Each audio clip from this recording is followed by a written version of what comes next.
जय श्री राम भाइयों। भाइयों, आपका हमारे चैनल श्री राम कृपा में स्वागत है। आज के समय में जो सबसे ज्यादा जो लोगों को परेशानी हो रही है, बीमारियां तो चल ही रही हैं। कैंसर की बीमारी चल रही है, हैजा चल रहा है, स्वाइन फ्लू चल रहा है, बुखार चल रहा है, बहुत सारी और भी बीमारियां चल रही हैं। पर जैसे जैसे कलयुग आगे की तरफ बढ़ रहा है, वैसे वैसे इन चीजों को करने वाली शारीरिक जो हमारी बीमारियां होती हैं, इन बीमारियों को करने वाली जो ये भूत प्रेत पिशाच आदि हैं, इनका भी अस्तित्व जो है वो धीरे धीरे प्रचलन में आ रहा है, यानी कि बहुत आगे बढ़ रहा है। कई बार ऐसा भी देखा गया है कि कोई पिशाच भूत किसी की आत्मा होती है, वो किसी के शरीर में बैठ जाती है और जिस जगह पर बैठती है, जैसे कि घुटने पे बैठ रही है, पेट पे बैठ रही है, पीढ़ू पे बैठ रही है, कंधे पे बैठ रही है, तो उस स्थान पे, उस जगह पे दर्द होना शुरू हो जाता है। कितने ही डॉक्टर को दिखा लीजिए, चेंज करा दिए, डॉक्टर बदल दिए, पर फिर भी कहीं भी वो दर्द से आराम नहीं मिलता।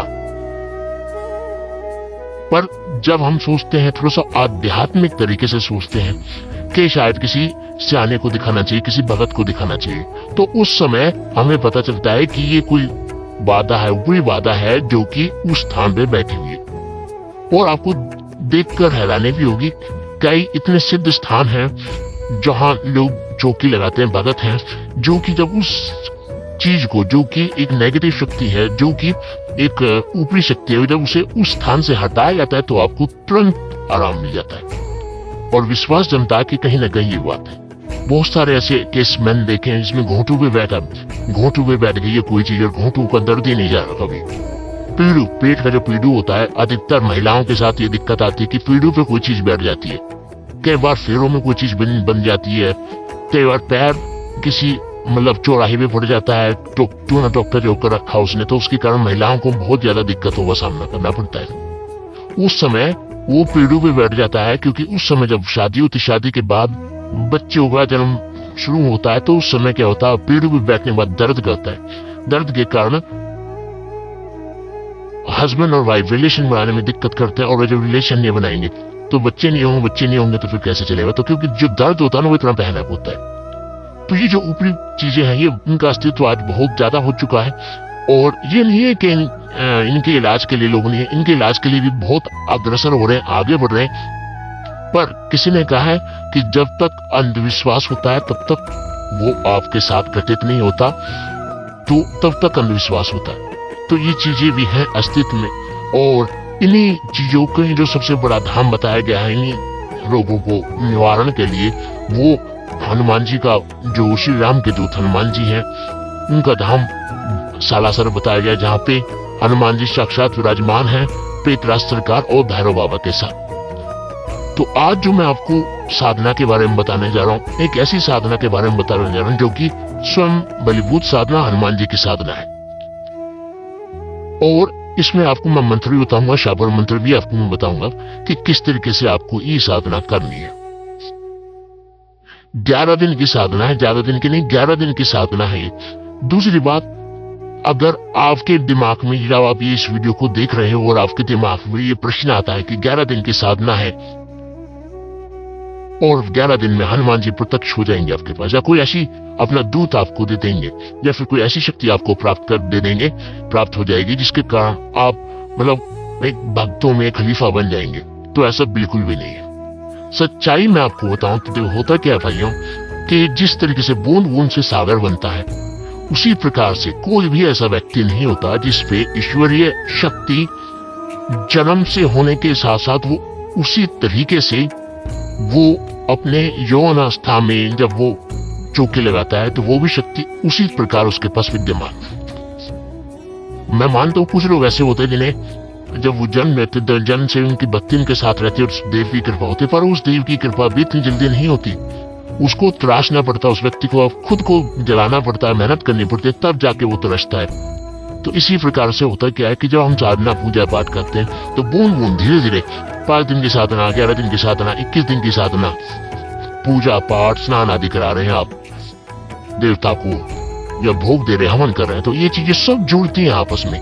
जब ये जुड़ती है, जब वो एनर्जी जो होती है उस देव की एनर्जी जो होती है, वो एनर्जी जब आपके अंदर धीरे धीरे इकट्ठी होनी शुरू होती है।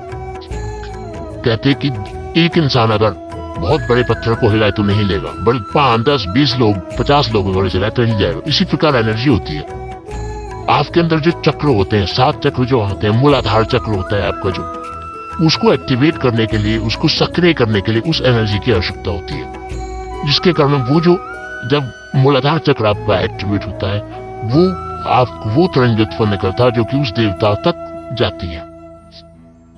जैसे हम फोन करते हैं तो फोन में तरंगों से होता है ना फोन, उसी प्रकार से फोन के अगर बैटरी नहीं होगी तो फोन होगा ही नहीं, बिजली नहीं होगी। इसी प्रकार क्या है कि जो तरंगे हैं जो हमारे मूलाधार चक्र को एक्टिवेट करती हैं, वो तरंगे उस ईश्वर तक कॉन्टैक्ट करती हैं आपस में, यानी आपका उस ईश्वर तक कम्युनिकेशन होता है, यानी बात होती है। तो धीरे धीरे जब आप बढ़ते रहते हैं तो वो एनर्जी आपके अंदर आने शुरू हो जाती है। जब वो एनर्जी, जो पॉजिटिव एनर्जी उसकी, जब वो अपने आपके शरीर में इतनी मात्रा में इकट्ठी हो जाती है कि वो उस मूलाधार चक्र को एक्टिवेट करने लायक हो जाती है, यानी उसको हिला सके, उसके बाद शुरू होती है सारी प्रक्रिया। तो मैं जो 11 दिन की साधना हनुमान जी की बता रहा हूँ, बहुत बड़ी साधना नहीं, बहुत कठिन साधना नहीं, एक सेवा है। इसे आप करोगे तो आपको फायदा ही होगा। आपकी सेवा में एक सेवा जुड़ेगी, आपकी भक्ति में एक शक्ति जुड़ेगी, आपके जो आशीर्वाद आपको प्राप्त होते, जो शक्ति आप प्राप्त हुई थी, वो आपके अंदर जुड़ेंगे। इन चीजों का ध्यान रखें। तो बता देता हूँ आपको, देखो भाई 11 दिन की ये सेवा है। अगर आप हनुमान जयंती से शुरुआत करना चाहते हैं तो इससे तो दिन कोई हो ही नहीं सकता। बाकी आप किसी भी मंगलवार से हनुमान जी की ये सेवा शुरू कर सकते हैं। आपको क्या करना, ये जो मंगलवार से शुरू करनी है आपको, और चमेली की जोत जलानी है, धूपबत्ती जलानी है। चमेली का जो तेल होता है उसकी जलानी है। अब मंगलवार आया, मान लीजिए आज से आपने शुरुआत करी है इस साधना की, तो आज से जो शुरुआत करेंगे इस साधना की, तो आपको क्या करना होता है, सुबह आप जोत जला रहे हैं हनुमान जी की चमेली के तेल की, जब आप जोत जलाएंगे आसन लेके हनुमान जी के नाम की, तो आपको 2 लौंग और 1 बतासा, 2 लौंग और 1 बतासा, वो हनुमान जी को सुबह कपूर है, अगर सरस्वती की कपूर आपके पास है तो सरस्वती की कपूर पे आपको भोग देना है। बोलना है कि हे हनुमान बाबा, मैं तेरी सेवा कर रहा हूँ, ये 2 लौंग और 1 बतासा बन रहा है मुझ पे, जैसे भी टूटी सेवा है, जैसा भी टूटा भोग है, इन्हें स्वीकार करो और उस पर चढ़ा देना। जब आप चढ़ा देंगे, पहले मंगलवार को आपको ये विधि करना करोगे, उसके बाद 11 मंगलवार तक सेम विधि आपको करनी है। 11वें मंगलवार को आपको शाम को हनुमान जी को, जो हम कहते हैं मलिदा जो होता है, मलिदा आपने जैसे गुड़, घी और बाजरा या आटे का मलिदा भोग आपको लगाना होता है, वो भी जोत के ऊपर। अब माला मंत्र क्या है, आपको देखो एक चीज मैं आपको बता दूं, जितनी ज्यादा माला करोगे उतना आपका ध्यान जो है ना वो स्थिर होना शुरू हो जाता है। जब आप माला कहते हैं 21-31 लोग क्यों कहते हैं 11-21-31, एक माला में क्या होता है, एक माला जो आप करते हो, एक माला तो आपकी सिर्फ और सिर्फ ऐसे निकल जाती है कि वो आपका कोई ध्यान ही एकाग्र नहीं होता। जब आप 2 माला करते, 3 माला करते, धीरे धीरे आपको जो शरीर है वो शून्य होना शुरू होता है। धीरे धीरे आपकी जो दिमाग में जो घोड़े दौड़ रहे थे वो स्थिर होने शुरू होते हैं। उस मन के माला के मंगों पर आपका ध्यान जो है वो केंद्रित होता है, और धीरे धीरे कैसी अवस्था आती है जब आप खुद ही खो जाते हो उस माला के जाप में, उस मंत्र के जाप में, जब आपको ये नहीं पता होता कि मैं कहाँ बैठा हूँ। उस स्थिति को, उस अवस्था को हम लोग कहते हैं कि माला जाप आप कर रहे हैं। उस समय हम कहते हैं कि आप कहीं ना कहीं उस साधना में अग्रसर हो रहे हो, आगे की तरफ बढ़ रहे हो। तो अगर मैं मंत्र जाप की करूं तो आप कम से कम आप 5 माला अगर आप करते हो तो बहुत उत्तम है इस मंत्र की, जो मैं आपको बताने जा रहा हूं। मंगलवार सुबह 2 लौंग 1 बतासे का भोग आपको देना होता है हनुमान जी को, सुबह आपको देना है। सुबह का समय है, कोई खतरा नहीं, कोई दिक्कत नहीं, आसन लेके आप बैठना है, ठीक है। उसके बाद इस मंत्र का आपको 2 माला जाप करनी, रुद्राक्ष की माला आपको लेनी है। मंत्र है, हनुमान जाग किलकारी मार, तू हुंकारे राम काज सवारे, और सिंदूर सीता मैया का, तू प्रहरी राम द्वारे।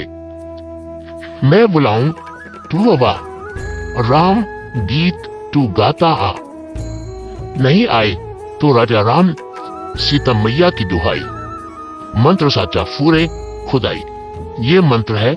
इस मंत्र की आपको कम से कम 5 माला अगर आप करते हैं तो आपको अनुभव भी होगा, आपको अध्यात्म की प्राप्ति भी होगी। मैं आपको दोबारा इस मंत्र को बता देता हूँ। मंत्र इस प्रकार है, शाबर मंत्र है, और इस मंत्र को जब आप शुरू करेंगे तो गुरु गोरखनाथ से आज्ञा लेके जरूर करेंगे, गुरु गोरखनाथ का नाम लेके कि मैं इस मंत्र को सिद्ध करने जा रहा हूँ, इस साधना को शुरू करने जा रहा हूँ, क्योंकि गुरु गोरखनाथ शाबर मंत्र के देवता हैं। उनकी कृपा से ही मंत्र सिद्ध होते हैं, शाबर मंत्र कार्य करते हैं।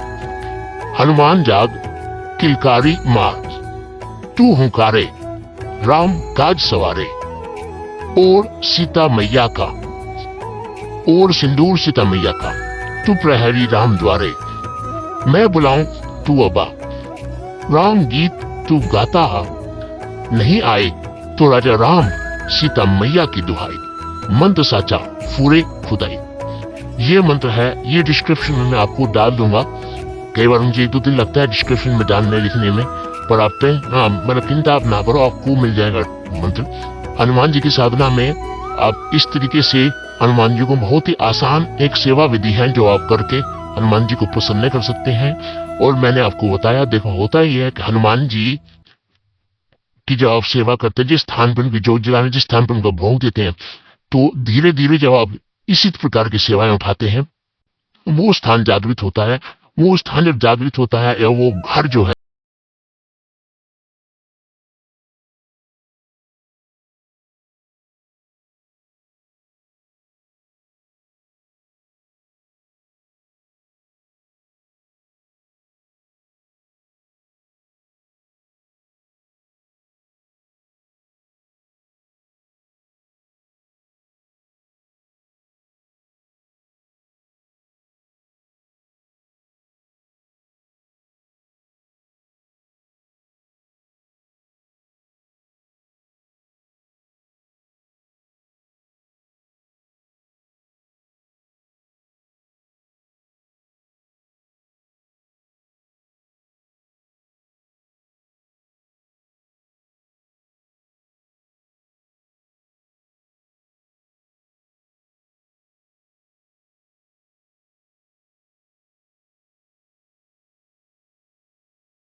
इस चैनल पे आए तो भाइयों सब्सक्राइब कर देना चैनल को, लाल कलर का जो बटन है उसे दबा देना, और अब बेल जो है बेल आइकन को दबा देना, ताकि आपको कोई भी वीडियो डालूं भक्ति मार्ग से जो रिलेटेड हो या जानकारी से रिलेटेड हो या कोई मंत्र हो, क्योंकि इस चैनल पे मैं वो डालता हूँ जो ज्यादातर जो कि मेरे अनुभव हैं, जो कि लोगों ने किया हुआ है। आप मेरी वीडियो में देखोगी तो आपको पता चलेगा। बाकी हम मिलते अपनी अगली वीडियो में, तब तक के लिए भाइयों ओम नमः शिवाय, ओम नमः शिवाय, ओम नमः शिवाय।